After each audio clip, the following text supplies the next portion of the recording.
하나님이 세상을 이처럼 사랑하사 독생자 예수 그리스도를 주시는 그 놀라운 하나님의 사랑에 감사합니다. 아들을 주시는 데까지 우리 한 사람 한 사람을 사랑해 주신 참 사랑이 이 세상 어디에서도 발견할 수 없고 찾아볼 수 없지만 우리는 주님을 또 떠나고 멀리하지만 우리는 주님은 늘 우리를 바라보시고 우리를 안아주시고 우리를 새롭게 하시고 우리를 사랑하심을 감사합니다.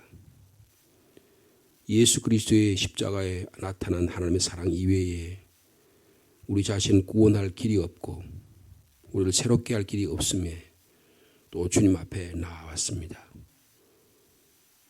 세상 죄를 용서해 주시고 우리를 죽을 대신 다시 주님 십자가의 죽으심으로 우리를 사랑하심을 깊이 깨닫고 우리가 찬양하며 주님 자리에 나옵니다. 이 사랑의 시간이 지날수록 예수 그리스도의 십자가 안에 나타난 하나님의 사랑이 또 구체적으로 우리 삶을 움직이게 도와주시고 우리의 예배, 우리의 말씀과 기도, 우리의 신앙생활, 우리 일상적인 삶 가운데 예수 그리스도의 사랑이 또 구체적으로 드러날 수 있는 저희 신앙이 되기를 원합니다. 습관적인 예배랑 습관적인 기도나 아무 감동이 없는 신앙의 삶이 아니라 주님과 더불어 살아가는 믿음의 삶을 살아갈 수 있도록 성령께서 저희를 움직여 주시고 저희를 새롭게 하시고 이 아침에도 저에게 말씀하여 주시옵소서. 예수님의 이름으로 기도하옵나이다. 아멘. 사사기 11장 29절 말씀부터 40절까지 말씀 보시겠습니다.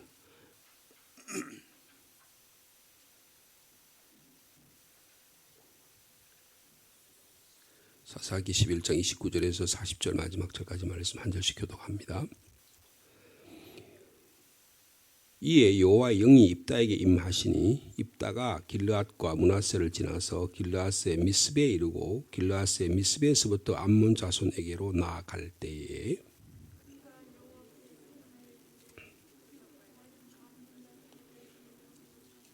내가 암몬 자손에게 평안이 돌아올 때에 누구든지 내 집 문에서 나와서 나를 영접하는 그는 여호와께 돌릴 것이니 내가 그를 번제물로 드리겠나이다 하니라.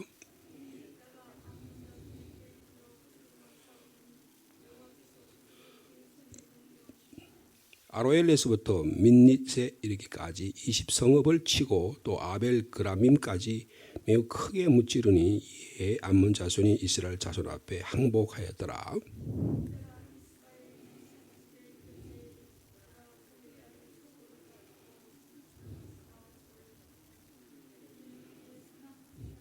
입다가 이를 보고 자기 옷을 찢으며 이르되 어찌할꼬 내 딸이여 너는 나를 참담하게 하는 자요 너는 나를 괴롭게 하는 자 중에 하나로다. 내가 여호와를 향하여 입을 열었으니 능히 돌이키지 못하리로다 하니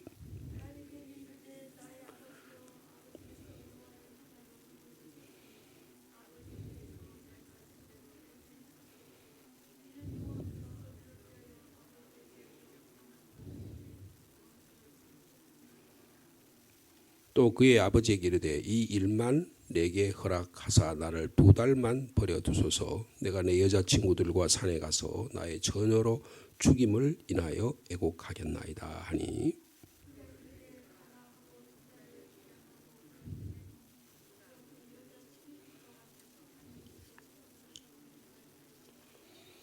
두 달 만에 그의 아버지에게로 돌아온지라 그는 자기가 서원한 대로 딸에게 행하니 딸이 남자를 알지 못하였더라. 이것이 이스라엘의 관습이 되어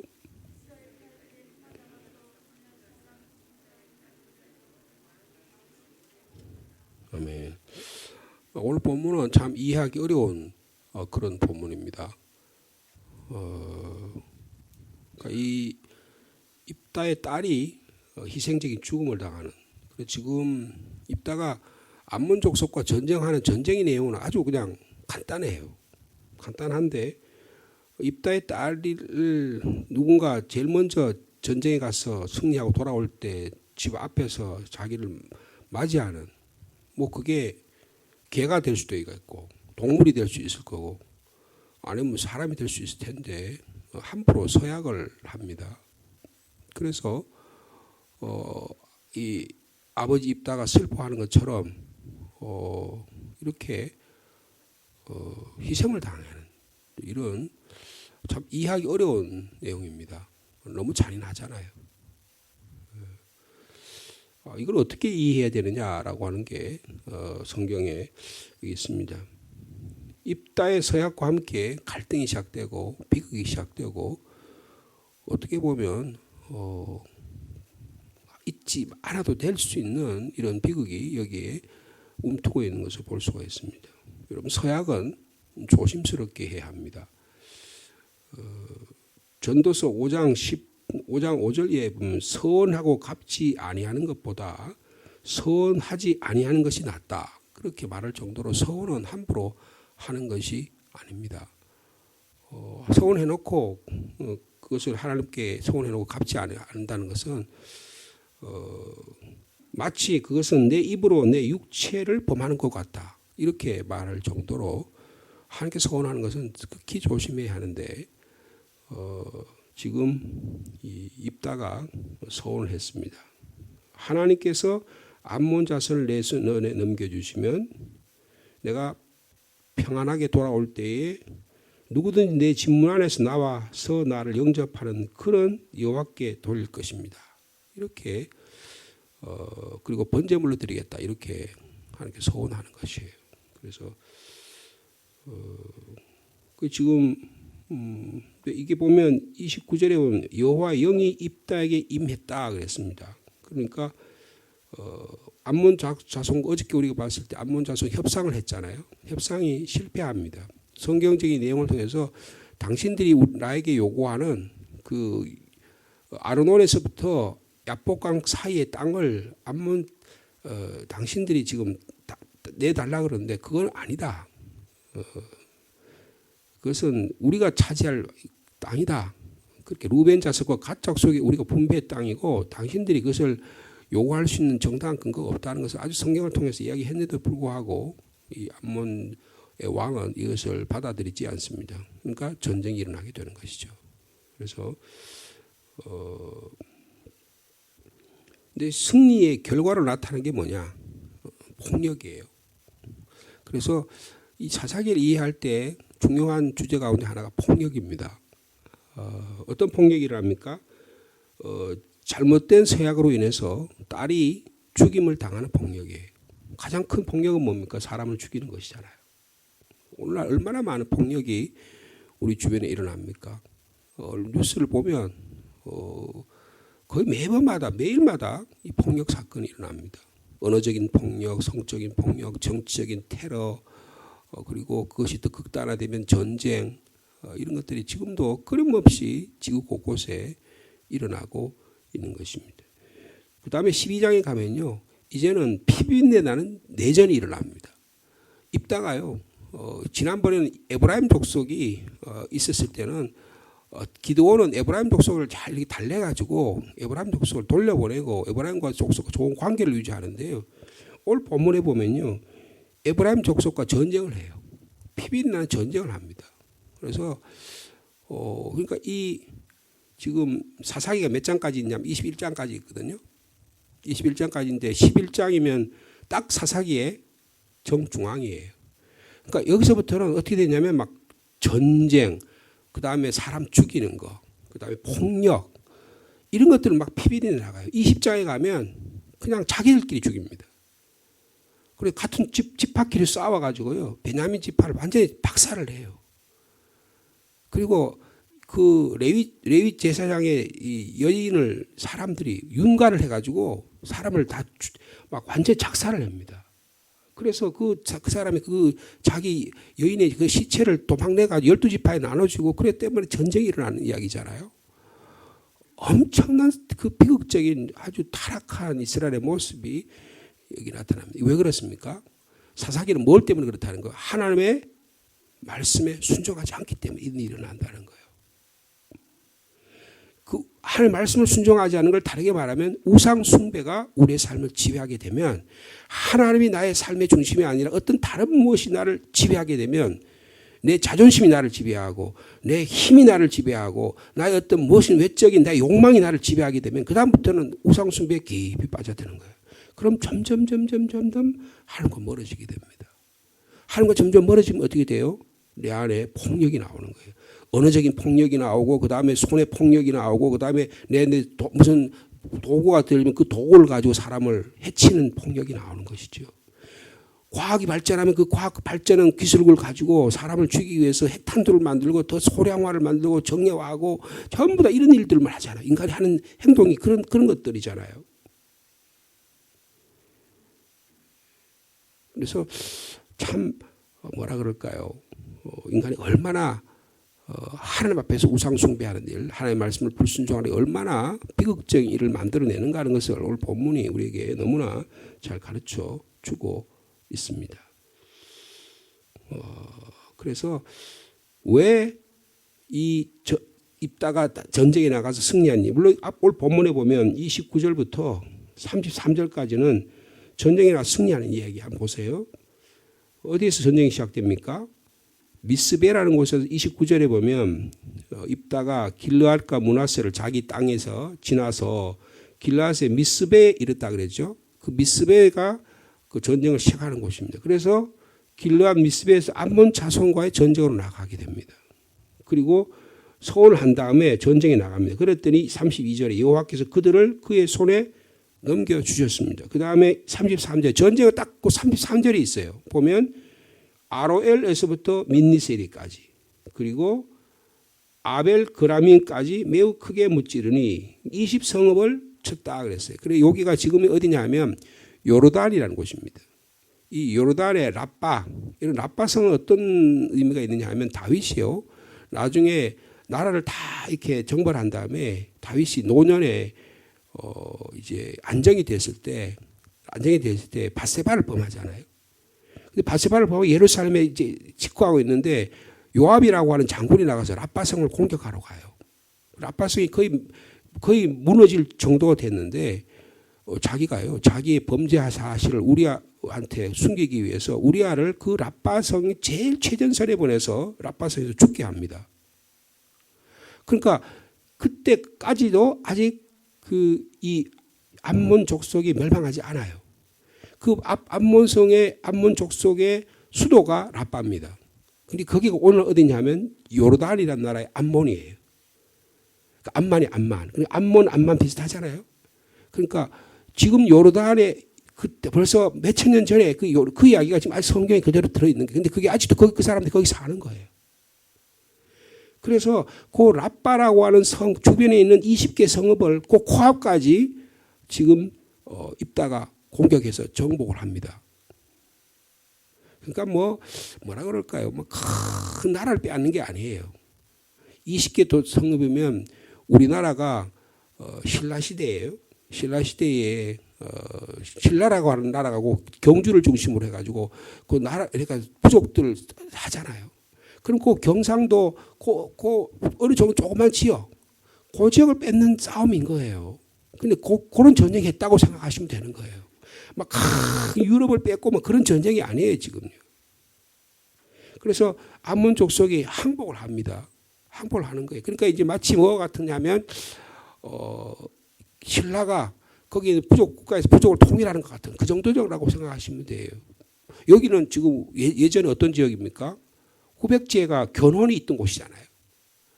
사벌이라는 것이 그 견훤의 아버지 아자개가 있던 곳이잖아요. 그러니까 이 아자개가 이 땅이 넓으니까 군사를 많이 모아가지고 군사를 그래가지고 막 꿈을 가졌는데 그 아들에게 그 꿈을 주면 그래서 견훤이 독재만 안 하고 아들과의 관계가 나쁘지 않았더라면 아마 견훤이 신라보다는 훨씬 더 힘이 셌을 거예요. 근데 결국 실패하잖아요. 그죠? 그러니까 이런 어떤 모습이라고 볼 수가 있어요. 자, 그런데 우리가 34절 말씀 보면 전쟁에 승리를 했습니다. 그리고 암몬이 항복을 했어요. 그런데 입다가 이제 전쟁을 끝나고 승리의 개가를 부르면서 돌아왔습니다. 그런데 그 제일 앞에 딸이 북을 치면서 춤을 추면서 나와서 영접을 합니다. 근데 그 딸이 무남 동료였다는 거예요. 입다가 크게 놀라서 망연자실하면서 이렇게 말합니다. 35절입니다. 입다가 자기 옷을 찢으며 이르되 어찌할꼬 내 딸이여 너는 나를 참담하게 하는 자요 너는 나를 괴롭게 하는 자 중에 하나로다. 내가 여호와를 향하여 입을 열었으니 능히 돌이키지 못하리로다. 근데 오히려 딸이 아버지를 위로합니다.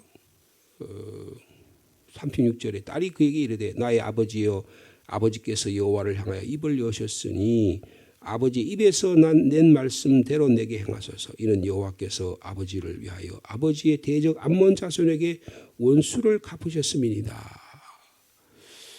여러분 이 본문을 어떻게 이해하는 게 좋을까? 여러분 입다의 딸, 여러분 사사기를 이 본문을 이해하는 여러 가지 이해하는 방식이 있겠는데 여러분 사사기는 이 뭐라 그럴까요? 전쟁 이야기, 그 다음에 추악한 인간의 어떤 욕망 이야기, 그리고 인간이 추악한 어떤 폭력 이야기들로 다 점철되어 있어요. 여러분 사람이 죽으면 어떻게 될까요? 폭력이 행해지면 뭘까요? 그 가족에게는 비극입니다. 슬픔이 찾아오는 거예요. 그래서 어떻게 보면 이 사사기는 눈물의 책이라고 볼 수 있어요. 우리나라의 한국의 최근의 역사의 가장 큰 슬픈 역사가 뭐예요? 6.25 전쟁입니다. 우리가 가족 가운데 6.25와 희생된 사람이 없으면 별로 관계가 없겠지만 내가 예를 들어서 이북에서 넘어왔거나 내 가족 중에 누군가 희생을 당했거나 뭐가 있으면 그 가족에게는 가장 큰 아픔이에요. 아픔이에요. 근데 사사기를 가만히 보면요. 1장부터까지 끝까지 전부 다 슬퍼하는 이야기예요. 사람들이 죽어나가니까 슬퍼하는 이야기. 외국 족속들이 들어와가지고 막 이스라엘 정벌 하고 고통을 가하니까 고통당하기 때문에 슬퍼하고 또 사람이 전쟁에 나서 죽으니까 슬퍼하고 그 다음에 동족끼리 싸워가지고 피빈나는 내전이 일어나니까 슬퍼하고 사랑하는 자녀들과 대부분 희생당한 사람 여성들과 어린아이들입니다. 여러분 전쟁이 일어나면 가장 크게 희생자가 어린이와 여성들이에요. 지금 러시아하고 우크라이나하고 전쟁인데 가장 큰 피해자 물론 군인들이 죽은 경우도 있지만 그들이 침략을 하게 되면 거기에 성폭력이 일어나고 그리고 아이들이 무자비하게 고통을 당하고 그런 일이 지금도 일어나고 있는 것입니다. 그런데 지금 러시아라는 나라가 기독교 국가예요. 놀랍게도 기독교 국가입니다. 러시아 정교회를 믿는 사람들이라고요. 그럼 사람을 잔인하게 죽여요. 그리고 전쟁에 나가면 그런 일들이 지금도 일어나고 있는 거예요. 그러니까 뭐라고 말할까요? 그래서 이 사사기는 1장부터 해서 21장까지 전부 다 슬픔의 얘기, 눈물의 이야기예요. 그런데 그 오늘 본문이 11장인데 11장은 딱 사사기 중앙이에요. 여기도 눈물의 얘기가 나오는 거예요. 왜 사사의 딸이 아버지의 잘못된 서약으로 해서 죽음을 당했을까? 이스라엘의 불신앙과 불순종으로 인해서 그렇다는 것입니다.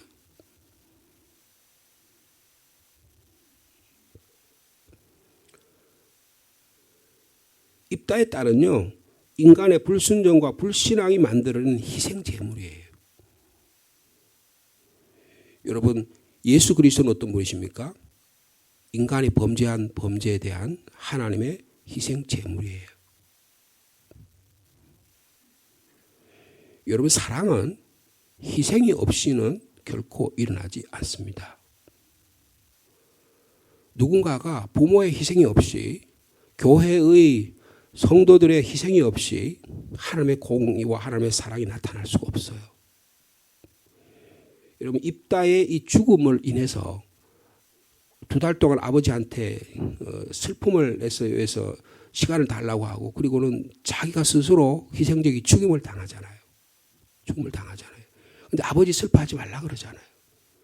그런데 어떻게 보면 이것은 인간적으로 보면 너무나 비극적인 이야기예요. 아버지가 어떻게 자식을 죽일 수 있어요? 하나님은 심지어요. 이스라엘 백성 너희들이 이렇게 잘못했어? 너희들이 싹 없애버릴 거야. 모세 때는 그랬는데도 하나님은 그 생각을 돌리기도 하십니다. 하나님이 약속하셨다가도요. 그것이 생명을 죽이는 일이라면 살리세요. 이삭을 죽이려고 하셨다가도 하나님께서 아브라함의 그 믿음을 보시고 살리세요. 아니 입다가 말이에요. 내가 하나님께 약속했지만 이게 내가 잘못됐다. 그렇게 하면서 하나님 앞에 잘못됐다고 인정하고 번복하면 되잖아요. 근데 자기가 그걸 뭐라 그래요? 예? 이런 그래서요. 이 본문을 이해하는 게 그렇게 쉽지가 않아요. 그러니까 입다의 딸은 인간의 불순종과 불신앙이 만드는 희생 제물이라는 입장으로 본문을 이해하시면 오늘 본문이 좀 이해가 됩니다. 그러면 그 인류의 범죄를 위해서 죄악을 위해서 희생하신 예수 그리스도를 떠올릴 수가 있다는 것입니다. 그러니까 입다의 딸의 죽음은 그리스도인들로 하여금 예수 그리스도의 죽음에 대한 이해를 보다 더 깊이 있게 해주는 본문의 말씀이 될 수 있다는 것입니다.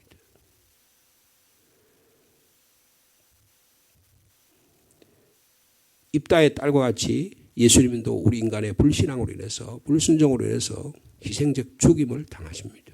예수님 잘못한 거 하나도 없어요. 빌라도가 재판장에 해가지고 다 재판을 해봤는데 예수님께 잘못한 거 하나도 발견할 수가 없었어요. 그런데 빌라도가 자기의 정치적 이해관계에서 자기가 정치적으로 희생을 안 당하려고 손을 씻으면서 나는 잘못 없다. 너희들이 잘못한 거야. 그래 우리가 잘못했다. 우리한테 다 죄를 뒤집어 씌워라. 이렇게 돼서 예수를 죽이잖아요. 여러분 하나님이 얼마나 우리를 사랑하신지를 예수 그리스도의 십자가 안에 나타나 보여주고 계십니다. 오늘 본문의 내용도 보면 이 사사기 11장의 중간에 한 슬퍼하는 한 여인의 모습을 통해서 우리 인간의 죄악이 얼마나 슬픔까지 한 생명을 죽이는 데까지 가게 되느냐 그 말이에요. 여러분 가만히 보세요. 우리의 삶 속에서 내가 얼마나 많은 사람을 죽였는지, 내 말과 내 삶 속에서 얼마나 많은 것들을 죽였는지 내 자신도 모르게 그런 일이 일어나고 있다고요.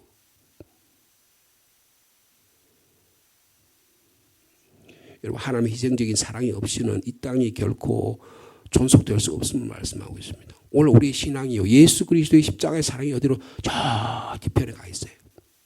교회가 얼마나 성장하느냐, 내가 얼마나 건강 회복되느냐, 전부 다 인간 중심적이에요. 교회가 얼마나 성장하고 교회가 어떻게 되느냐, 전부 다 그런 것들이에요. 예수 그리스도의 사랑과 하나님의 은혜와 이런 것들은 전부 다 그냥 말만 그래. 십자가의 사랑, 은혜는 그거는 머릿속에만 있지 내 삶과는 관계가 없어요.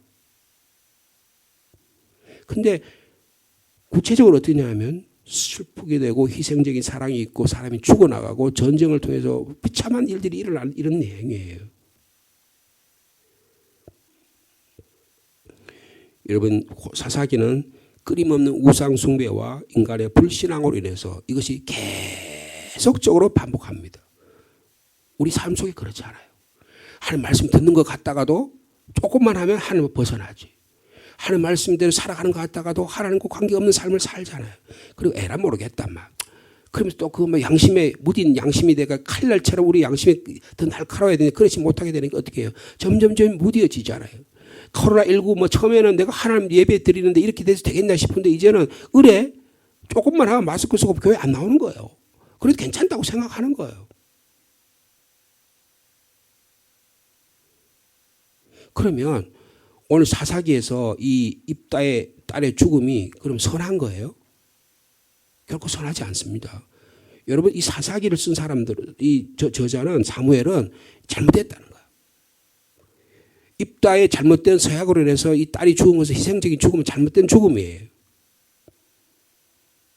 비극적인 계속적인 인간의 불순종에 대해서 하나님께 심판하시는 거예요.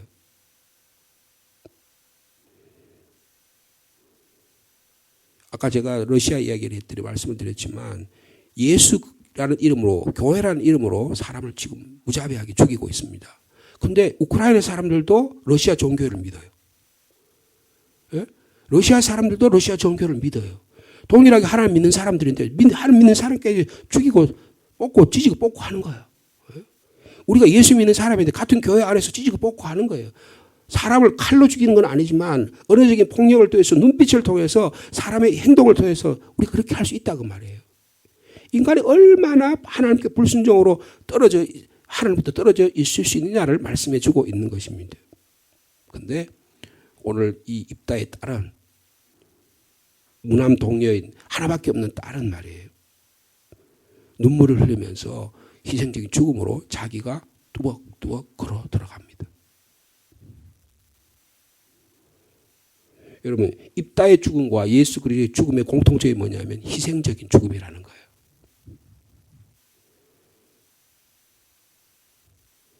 예수 그리스도의 죽음은 스스로 자기 자신을 거리를 향해서 가시는 거예요. 예수 그리스도의 죽음은 내가 억울해서 죽은 게 아니에요. 예수 그리스도의 죽음은 스스로 인류의 죄를 위해서 이 땅에 인간의 몸을 입으시고 이 땅에 오셔서 스스로 십자가를 지신 것입니다. 여러분, 입다의 딸이 아버지 왜 나를 죽이려고 그러는 거예요? 내가 무슨 잘못이 있어요? 이렇게 할 수 있잖아요. 그런데 입다의 딸이 그렇게 하지 않았어요. 여기에 신앙의 비밀이 있는 것입니다.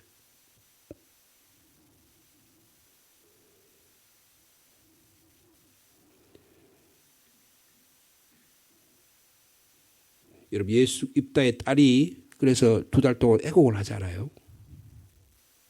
그래서 이스라엘 사람들이 40절에 보면 이스라엘 딸들이 해마다 자기 가서 길앗 사람 입다의 딸을 위해 나흘씩 애곡했다 그럽니다.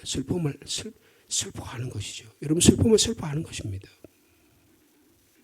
입다의 딸을 애곡하는 것하고 예수를 따르기 위해서 십자가를 지는 것은 우리가 우상 숭배 그리고 하나님 불순종에 대해서 나는 그렇게 살지 않겠습니다라는 결단이 있어야 된다는 거예요. 회개의 삶이 있어야 된다는 거예요. 오늘 우리 삶 가운데서 우리의 예수 그리스도의 십자가의 은혜 없이는 오늘도 우리가 살아갈 수 없고 하나님의 사랑 없이는 살아갈 수가 없습니다. 이 입다의 죽음을 인해서 이스라엘 민족이 살잖아요. 여러분, 우리 한 사람 한 사람이 이 십자가의 은혜, 예수 그리스도의 십자가의 은혜와 하나님의 사랑으로 오늘도 살아가는 저 여러분의 삶 되기를 축복합니다. 거룩하신 하나님 아버지, 우리의 지식으로 우리의 신앙으로 이해하지 못하는 성경 말씀이 참 많습니다. 오늘 입다의 죽음, 입다의 딸의 죽음, 잘못된 서약으로 인해서 무남 동료 딸이 죽임을 당하는 슬픔의 현장을 우리가 살펴보았습니다.